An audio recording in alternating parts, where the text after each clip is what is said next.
Di awal tahun 2024, Wali Kota Makassar Muhammad Ramdan Pomanto melakukan mutasi jabatan di lingkup Pemkot Makassar.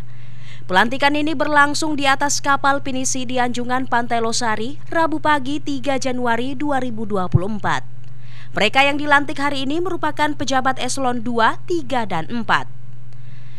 Wali Kota Makassar Muhammad Ramdan Pomanto mengatakan pelantikan di atas perahu pinisi agar para pejabat baru ini bisa mengartikan bahwa amanah harus dijunjung tinggi di atas kepala dan di hati dengan penuh penghormatan sehingga bisa memberikan pelayanan kepada masyarakat dengan baik. Selain itu, dirinya berpesan kepada camat yang baru dilantik untuk menjaga wilayah, khususnya menghidupkan lorong wisata dan menjaga kebersihan 24 jam, serta menjaga kekompakan antara lurah, RT, RW, dan masyarakat. Ini kan ikonnya Kota Makassar, supaya mereka tahu bahwa amanah itu dijunjung tinggi di atas kepala kita, di atas hati kita, karena ini amanah.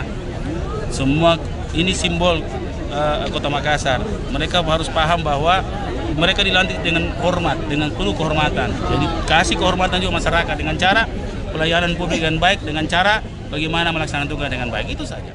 Ia menambahkan, dalam waktu dekat ini, Pemkot Makassar akan kembali melakukan evaluasi jabatan seperti Kepala Sekolah, Kasubag, Kepala Seksi Kelurahan, Puskesmas, dan Perusda Kota Makassar.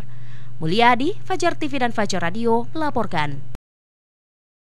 Terima kasih telah menonton. Jangan lupa subscribe, like, comment, and share. Saksikan terus informasi terbaru dengan menekan tombol lonceng hanya di channel Fajar TV.